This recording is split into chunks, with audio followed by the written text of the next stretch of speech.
আসসালামু আলাইকুম। টয়লেটের এমন জায়গায় পিলারটা পড়েছে, আসলে কিছু করার থাকে না। ওয়ারিং করতে এসে আমরা যে ভোগান্তিটাতে পড়েছি, এখন পিলার তো আর কাটা যাবে না। দেখেন এখানে কিন্তু আমাদের টয়লেটটা বসবে, এরপর হচ্ছে পিলার, এরপরে ছোট্ট একটা জায়গা আছে অল্প একটু, 1.5 ফুটের মতো। এখানে আবার শাওয়ার দেওয়া যাবে না।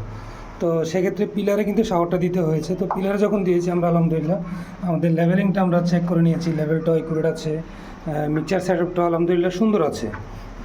সেক্ষেত্রে আপনারা যারা কাজ করতে চান এই ধরনের কাজগুলো কিন্তু করতে পারেন। সেক্ষেত্রে আপনার ওয়ারিংটা কিন্তু একটু মশলা বেশি খাবে, সেক্ষেত্রেও কিন্তু আপনার পিলারটা আর কাটতে হলো না, আপনার জায়গাটাও সুন্দর থাকলো, ওয়ারিংগুলো কাজগুলো সুন্দর হলো। তো আমার কাজটা কেমন হয়েছে, সিনিয়র ভাই যারা আছেন, ভবন মালিক যারা আছেন, যারা আমার ভিডিওটা দেখবেন, অবশ্যই আপনাদের কাছে একটা পরামর্শ থাকবে যে আপনারা কষ্ট করে দয়া করে আমার কমেন্ট বক্সটা আপনাদের জন্য উন্মুক্ত আছে।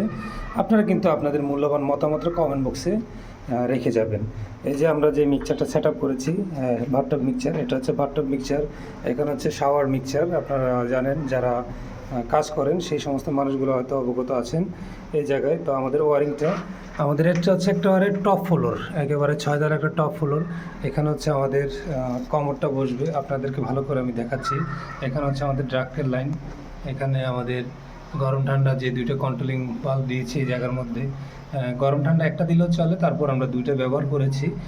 চাইলে একটা যেন বন্ধ করে, গরম পানিটা যেন বন্ধ করে রাখা যায়। বাচ্চা কাচ্চা অনেক সময় গরম পানি বেশি ইউজ করে, সেক্ষেত্রে বাচ্চা কাচ্চার জন্য কিন্তু এটা করেছি। তো আমাদের এই কাজটা অবশ্যই আপনাদের কমেন্টের বক্সে আপনারা জানাবেন যে এই কাজটা আসলে কতটা যৌক্তিক, আসলে কি এটা সঠিক হয়েছে কিনা। আসলে আপনাদের পরামর্শ যদি পাই তাহলে আমরা হয়তো সামনের দিকে আরও অগ্রসর হতে পারি। আপনারা যদি ভালো পরামর্শ না দেন সেক্ষেত্রে কিন্তু আমরা আসলে বলতে পারবো না যে আসলে কাজটা কতটা সঠিক হয়েছে বা কতটা যৌক্তিক হয়েছে।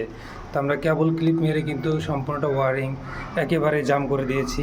কোনো প্রকার কিন্তু আমাদের নড়ার সুযোগ নেই। এই জিনিসটা যে নড়বে সেই সুযোগ নেই। আমি দেখাই আপনাকে, একেবারে কিন্তু প্রচুর জাম হয়ে গেছে, একেবারে প্রচুর জাম।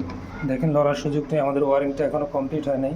তো একটু মশলা বেশি খাবে। আপনারা যারা কাজ করেন টাইস মিস্ত্রি হয়তো ভাইয়েরা রাগ করতে পারে যে ভাই পিলার কিন্তু কাটা যাবে না, এখানে কিন্তু অল্প একটু শুধু আমাদের কনসেলের গোড়াটা যেন ডেবে যায়। আমরা কনসেলের গোড়াটা ডাবার জন্য কিন্তু অল্প একটু গ্রুপ কেটেছি।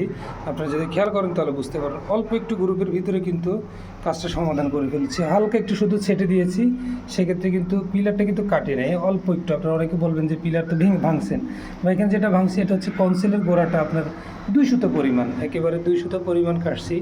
আহামরি যে কাটছি তা কিন্তু নয়, একেবারেই ভালো করে খেয়াল করলে বুঝবেন। আপনারা যারা ওয়ারিং করেন তারা জানেন 2 সুতার মতো শুধু কেটে শুধু ওয়ারিংটা আমরা ওয়ালটার সাথে মিলিয়ে দিয়েছি। সেক্ষেত্রে আর লড়বে না, কনসেলগুলো মশলা আরও কম খাওয়ার জন্য দিয়েছি।